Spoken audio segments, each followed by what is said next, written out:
नमस्कार, TV 27 news देख रहे हैं आप और मैं हूं आपके साथ दिनकर आनंद। और अब बात करेंगे अपने उत्तराखंड की। मुख्यमंत्री पुष्कर सिंह धामी रुड़की के जीवनदीप आश्रम पहुंचे, जहां पर सबसे पहले मुख्यमंत्री ने धार्मिक कार्यक्रम में शिरकत की। जीवनदीप आश्रम में पिछले 4 दिन से चल रहे होमात्मक महायज्ञ में मुख्यमंत्री पुष्कर सिंह धामी शामिल हुए।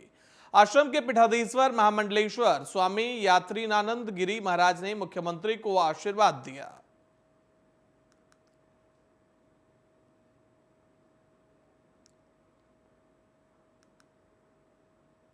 वहीं अगली खबर है आगामी लोकसभा चुनाव को लेकर, जहां बीजेपी के 5 प्रत्याशियों की घोषणा उत्तराखंड में हो चुकी है। इसके साथ ही अब उत्तराखंड बीजेपी केंद्र और राज्य सरकार की चलाई जा रही योजनाओं के 30 लाख लाभार्थियों के वोट को बोनस वोट में तब्दील करने में जुटी हुई है। इसके लिए प्रदेश भर में लाभार्थी अभियान चलाए जा रहे हैं।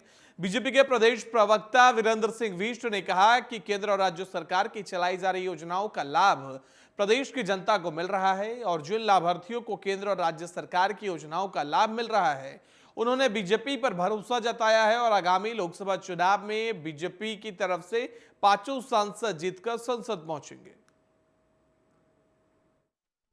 जहाँ तक राज्य आंदोलनकारियों का विषय है, वो भी हमारे लिए महत्वपूर्ण है।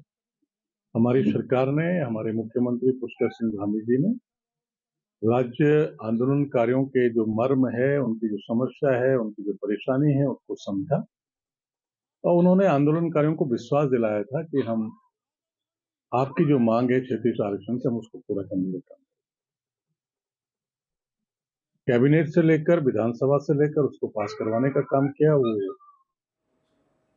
और ऋषिकेश के परमार्थ निकेतन योग महोत्सव के अंतिम दिन परमार्थ निकेतन आश्रम के परिसर में फूलों और रंगों की होली खेली गई। इस अवसर पर अमेरिकी सिंगर और विश्व विख्यात ड्रम वादक शिव मणि ने देश नहीं विदेशों को भी खूब अपने संगीत पर नचाया। इस अवसर पर हरिद्वार के पतंजलि योगपीठ से बालकिशन भी मौजूद रहे। स्वामी चिदानंद सरस्वती महाराज ने योग महोत्सव के साथ साथ होली की बधाई दी है।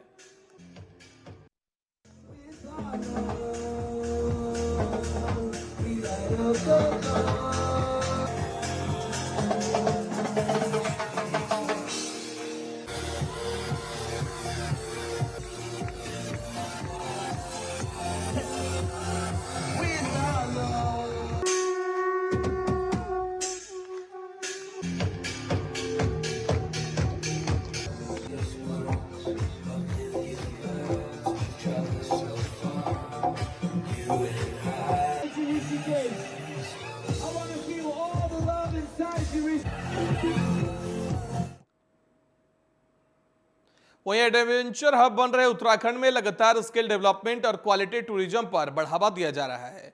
उत्तराखंड राज्य में शैक्षिक पर्यटन को लेकर पर्यटन विभाग की एडवेंचर विंग ने 234 पैराग्लाइडिंग पायलट निःशुल्क ट्रेनिंग की शुरुआत कर दी है। उत्तराखंड में 17 नई लोकेशन पर पैराग्लाइडिंग साइट खोल दी गई है। प्रदेश सरकार की सराहनीय पहल की वजह से एडवेंचर के क्षेत्र में रोजगार एक बेहतर विकल्प बनता जा रहा है।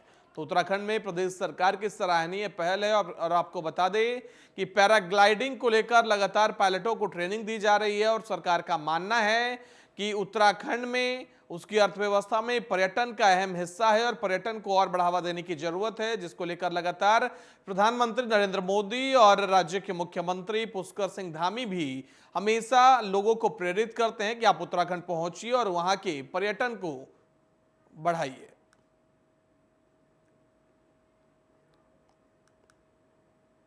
उत्तराखंड के 13 जिलों में आंगनवाड़ियों की अपनी मांगों को लेकर लगातार प्रदर्शन चल रहा है। अपनी मांगों को लेकर आंगनवाड़ी कर्मचारी विधानसभा में रैली के माध्यम से अपनी मांग पत्र सीएम धामी को भी सौंप चुके हैं। इस मामले को लेकर आंगनवाड़ी कार्यकर्त्री कर्मचारी संगठन के प्रदेश अध्यक्ष रेखा आर्या ने प्रेस कॉन्फ्रेंस का आयोजन किया। इस मौके पर उन्होंने कहा कि आंगनवाड़ी कर्मचारियों को 18,000 रुपए का मानदेय दिया जाए। इसी के साथ रिटायरमेंट होने पर 10 लाख की राशि दी जाए। इसी के साथ आंगनवाड़ी कार्यकर्ताओं को गोल्डन कार्ड जारी किए जाने की भी रेखा आर्या ने मांग की है।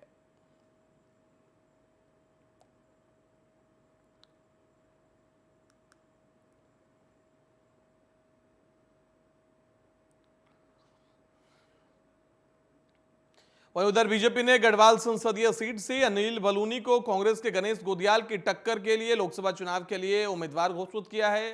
बलूनी को प्रधानमंत्री नरेंद्र मोदी और केंद्रीय गृह मंत्री अमित शाह के बेहद करीबी माना जाता है। बलूनी इससे पहले कोटद्वार विधानसभा से भी चुनाव लड़ चुके हैं। लोकसभा सीट पर यह उनका पहला चुनाव होगा। पौड़ी में पार्टी के पदाधिकारियों और कार्यकर्ताओं ने सीट के ऐलान को लेकर जश्न मनाया है। आपको बता दें कि अनिल बलूनी को गढ़वाल से टिकट दिया है बीजेपी ने, जिसके बाद सभी कार्यकर्ताओं में खुशी की लहर देखी जा रही है और अनिल बलूनी को प्रधानमंत्री नरेंद्र मोदी और गृह मंत्री अमित शाह के बेहद करीबी माना जाता है। यह भी वजह है उनको टिकट मिलने की। ये चैनल वाले हैं हम लोग। सबसे ऊपर हम सबके आराध्य उनके आशीर्वाद से सब कुछ संभव है और उनके ही आशीर्वाद से सुख समृद्धि प्रदेश और देश में विकास संभव हो पाएगा। और निश्चित तौर पर भारतीय जनता पार्टी का सिद्धांत भी सांस्कृतिक राष्ट्रवाद का सिद्धांत है और मैं उनके आशीर्वाद से न केवल भारत में भारतीय जनता पार्टी की बहुमत वाली सरकार बल्कि संपूर्ण देश में मोदी जी का परचम लहरा है। किसानों के नेता भी हैं आज काफी ऐसा लगता है किसान भी काफी संख्या किसान निश्चित तौर पर किसानों का मैंने उत्तराखंड के लोक पर्व फुलदेई को मुख्यमंत्री आवास में मुख्यमंत्री पुष्कर सिंह धामी ने सपरिवार धूमधाम से मनाया। मुख्यमंत्री पुष्कर सिंह धामी की उपस्थिति में रंग बिरंगे परिधानों में सजे बच्चों ने देहरी में फूल और चावल बिखेरकर पारंपरिक गीत गाते हुए त्योहार की शुरुआत की। इस अवसर पर मुख्यमंत्री पुष्कर सिंह धामी ने सभी बच्चों को आशीर्वाद देते हुए उनके उज्जवल भविष्य की कामना की है। इस अवसर पर मुख्यमंत्री ने प्रदेशवासियों को फुलदेई के त्योहार की शुभकामना देते हुए देश और प्रदेश की सुख समृद्धि की भी कामना की। उन्होंने कहा कि लोक पर्वों का हमारे जीवन में विशेष महत्व है।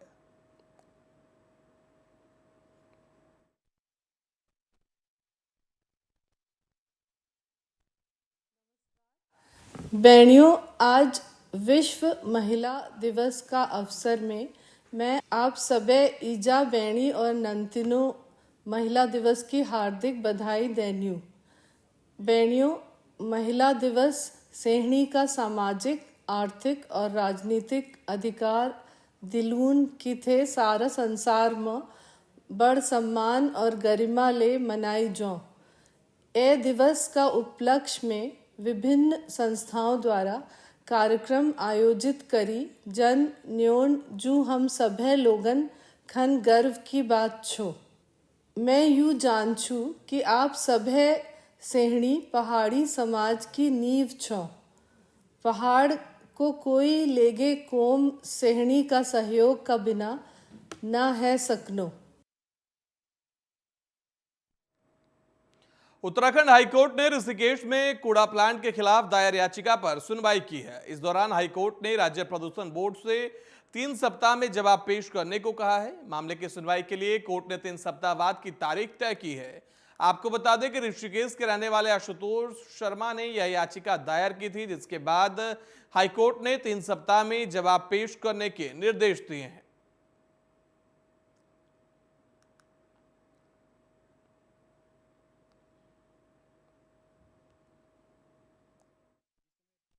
याचिका दायर की थी। उस समय तक उन्होंने माननीय न्यायालय द्वारा कोई अंतरिम आदेश नहीं दिया था और लेकिन काउंटर मांगा था। उसके पेंडिंग रहते हुए इन्होंने काम स्टार्ट कराया। काम स्टार्ट कराते कराते वहाँ पे क्या हुआ कि पानी का सोर्स फूट पड़ा, जो नीचे ground level water drinking water है, जिसमें ऑब्जेक्शन हुआ कि आपने बिना उसके क्या किया।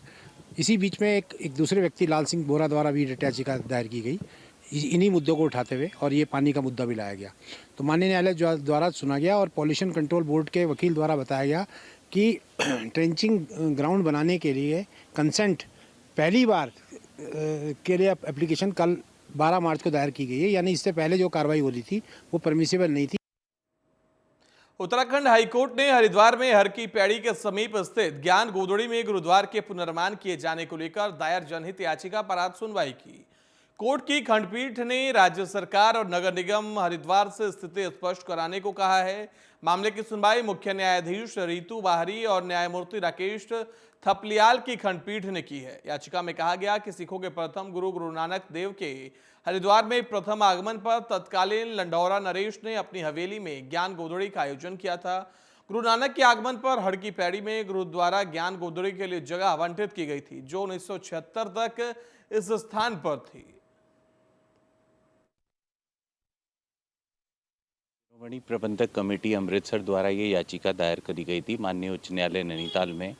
इसमें मुख्य रूप से हमने जनहित याचिका में ये कहा है कि गुरुद्वारा ज्ञान गोदड़ी जो हरिद्वार में हर की पौड़ी के समीप था, जहाँ गुरु नानक देव जी आए और उन्होंने कुछ शिक्षाएं दी, वो गुरुद्वारा कहीं ना कहीं किसी वजह से सिखों से वहाँ पे गुरु ग्रंथ साहब का प्रकाश होता था उस जगह पे, वो सिखों से जगह जो है वो ले ली गई। वो सारी चीज़ों को देखते हुए एक ग्रेट रिसेंटमेंट है अमंग दी सिख कम्युनिटी। ये डिमांड जो है कि वहाँ पे दोबारा से एक गुरुद्वारा इस्टेब्लिश करने की अनुमति दी जाए। एविडेंसेस हैं, फोटोग्राफ्स हैं और पुराने स्क्रिप्चर्स हैं, राइटिंग्स हैं, गुरु ग्रंथ साहिब जी में है। वहीं आज विकासनगर में बीजेपी किसान मोर्चा की ग्राम परिक्रमा यात्रा का समापन हो गया। बता दें कि किसान मोर्चा के प्रदेश अध्यक्ष जोगिंदर सिंह पुंडीर के नेतृत्व में यह ट्रैक्टर रैली सेलाकुई से विकासनगर तक निकली, जिसमें क्षेत्रीय विधायक मुन्ना सिंह चौहान सहित तमाम क्षेत्रीय पदाधिकारी भी शामिल रहे। बता दें कि बीजेपी के राष्ट्रीय अध्यक्ष जेपी नड्डा ने 22 फरवरी को मुजफ्फरनगर से इस यात्रा को हरी झंडी दिखाकर रवाना किया था। इस यात्रा का मकसद केंद्र सरकार की तरफ से चलाई जा रही योजनाओं को जनता के बीच पहुंचाना है और उनसे आगामी चुनाव के लिए उनके हित की योजनाओं के बारे में जानकारी इकट्ठा कर उनको मैनिफेस्टो में शामिल कराने को कहा गया है।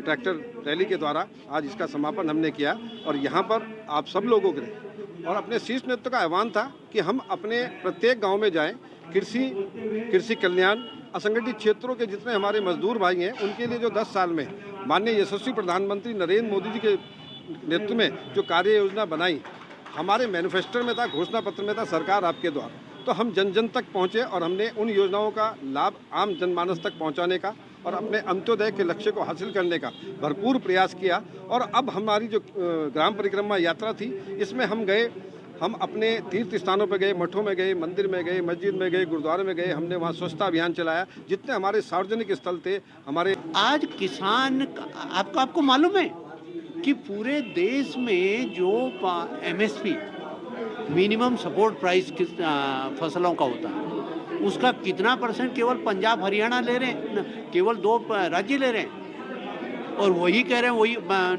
पंजाब में वही किसान आंदोलन, तथाकथित किसान आंदोलन चलाने का प्रयास किया जा रहा है। किसान कहीं आंदोलित तो नहीं है, किसानों के भेष में कुछ षड्यंत्रकारी आंदोलन चला रहे हैं। जिनको पैसा मिलता है, जिनको बाहर से पैसा मिलता है, या फिर जो भड़कावे में हैं, या जिनको पता नहीं कौन सी बात समझाई जा रही है।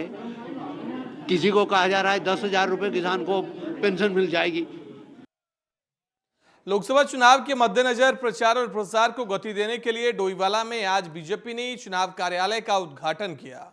वहीं बता दें कि हरिद्वार लोकसभा सीट से पूर्व मुख्यमंत्री त्रिवेंद्र सिंह रावत को टिकट मिलने पर कार्यकर्ताओं में खुशी की लहर देखी जा रही है। वहीं कार्यकर्ताओं का कहना है कि जिस प्रकार से देश और प्रदेश में डबल इंजन की सरकार ने विकास कार्यों को गति दी है, निश्चित रूप से 2024 में पार्टी को भारी बहुमत मिलेगा और पार्टी 400 सीटें जीत कर आएगी।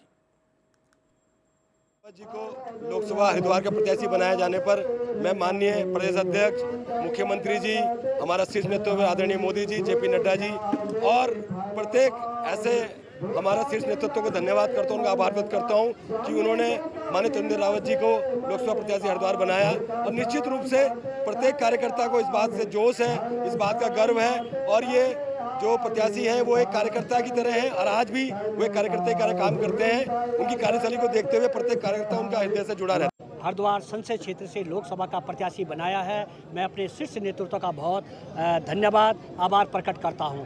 और आप जैसे देख रहे हैं कि पूरी जनता में बहुत उत्साह है। पूरे हरिद्वार संसदीय क्षेत्र से लेकर पूरे उत्तराखंड में बहुत खुशी का माहौल है कि उन्होंने हमारे जो आदरणीय त्रिवेंद्र जी को यहाँ से प्रत्याशी बनाया है। और निश्चित तौर पर वो उनका बहुत अनुभवी नेता हैं। पूरे क्षेत्र को, पूरे पार्लियामेंट कॉन्स्टिट्यूंसी को बहुत बारीकी से, पूरे नीचे नज़दीकी स्तर से, चाहे नारसन का क्षेत्र हो और चाहे हमारा डोईवाला का पूरा हल्द्वानी और इटारना का क्षेत्र हो, ये पूरे संसदीय क्षेत्र के बारे में, पूरे हरिद्वार संसदीय क्षेत्र के बारे में उनको बहुत अच्छी जानकारी है। हर गाँव से वो जुड़े हुए हैं।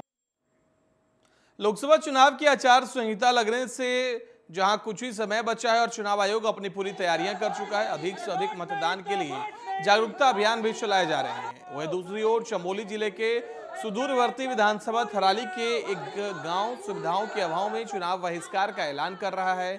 थराली विधानसभा के देवाल विकासखंड के दूरस्थ गांव बलान के ग्रामीणों ने सड़क से जोड़ने की मांग को लेकर जुलूस के साथ तहसील परिसर में प्रदर्शन किया। वहीं देवाल विकासखंड के बेराधर गांव के बमोटिया तोक के ग्रामीणों ने भी सड़क, शिक्षा जैसी बुनियादी सुविधाओं की मांग को लेकर चुनाव बहिष्कार का ऐलान कर दिया है। दोनों ही गांवों के ग्रामीणों ने उप जिलाधिकारी थराली के माध्यम से जिलाधिकारी को अपना ज्ञापन भेजते हुए जल्द से जल्द सड़क निर्माण कार्य शुरू करने की मांग की है। मांग पूरी न होने पर दोनों ही गांव के ग्रामीणों ने लोकसभा चुनाव बहिष्कार का ऐलान कर दिया है।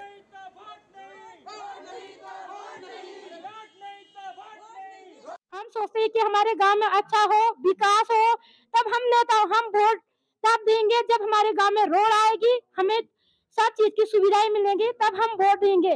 वोट के ही बारे में हम ये नहीं कर रहे, हमें 5-20 साल हो गए हम सुनते आगे। जिस दिन हमें इतना दुर्घटना में थे, मैं भी उनके साथ ही, जिन माताओं बहन ने कष्ट सहा होगा, मैं उन लोगों के साथ स्वयं गाड़ी में थी, दूसरी गाड़ी में। उस दिन से मैं सुनते और सहते आई। मुझे तो बहुत ये होता है कि या तो झूठे वादा मत करो, गांव में आके ना बोलो कि तुम्हें हमें वोट दो, तुम्हारे गांव में हम पुल देंगे। हम पैदल रास्ते आते हैं डंडी वाली पुल से, वहाँ बोल रखे थे कि शीशा वाला पुल देंगे। शीशे क्या, वहाँ 2 लकड़ी नहीं देते हैं लोग हमें पुल लगाने के लिए। वहीं प्रदेश में फुलदेई पर्व को लेकर लोगों में खासा उत्साह देखा जा रहा है। बता दें कि उत्तराखंड में चैत मास की संक्रांति पर फुलदेई त्योहार मनाया जाता है। इस पर्व पर बच्चे घरों में जाकर फूलों से पूजा अर्चना कर सभी के मंगल की कामना करते हैं।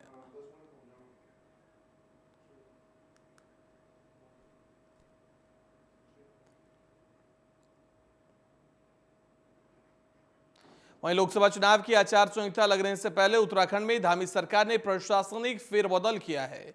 धामी सरकार ने आईएएस और पीसीएस अधिकारियों का तबादला किया है। तो लोकसभा चुनाव से पहले मुख्यमंत्री पुष्कर सिंह धामी ने प्रशासनिक फेरबदल किया है। कई आईएएस और पीसीएस अफसरों के तबादले किए गए हैं। उनके पोस्ट में हेराफेरी की गई है, उनको तबादले कर दिए गए हैं। लोकसभा चुनाव को लेकर लगातार प्रशासनिक आलाधिकारियों के साथ चुनाव आयोग और खुद मुख्यमंत्री पुष्कर सिंह धामी भी बैठक कर रहे हैं और इसी कड़ी में धामी सरकार ने आदेश जारी किए हैं प्रशासनिक फेरबदल के।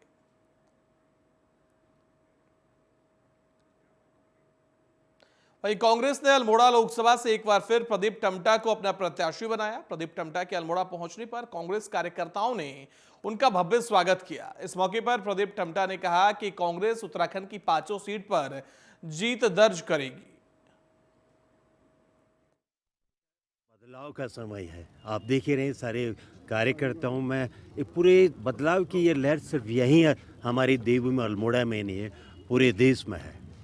चाहे हमारे सांसद हों 10 साल की या दिल्ली की में बैठे हुए प्रधानमंत्री हो, कहाँ गया वो रोजगार जो प्रति वर्ष 2 करोड़ की बात करते हैं, जो प्रति वर्ष कहते थे हम भ्रष्टाचार को दूर करेंगे, जो किसानी की आय को दुगनी 2022 तक कहते थे, तो तमाम आवासहीन लोगों को 2022 तक आवास दिलाने की बात करते थे, जो महंगाई पर लगाम लेने की बात करते थे, जो कहते थे टनकपुर से बागेश्वर का रेल का संपर्क भी कुमाऊं का पूर्ण होगा, जो चौकुटिया से रामनगर जो टनकपुर से हमारी जौल जीबी, ये यूपीए सरकार की देन थी। और ये धरती है अल्मोड़ा की धरती, मेरे सामने हमारे चेयरमैन साहब भी खड़े हैं, वो इतिहास के गवाह हैं। इसी धरती से इंदिरा जी ने इस देश में पहली बार पर्वतीय योजना आयोग में प्रगति सेल की स्थापना की थी।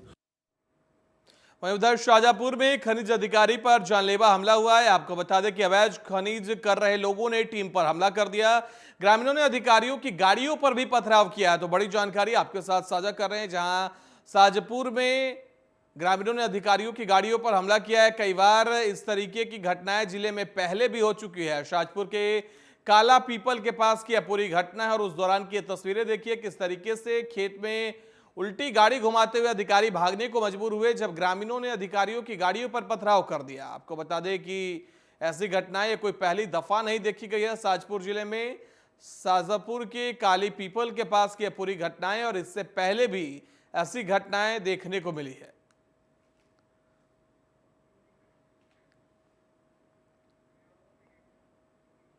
वहीं बुलेटिन में फिलहाल इतना ही। देश दुनिया की बाकी खबरों के लिए देखते रहिए TV27 न्यूज।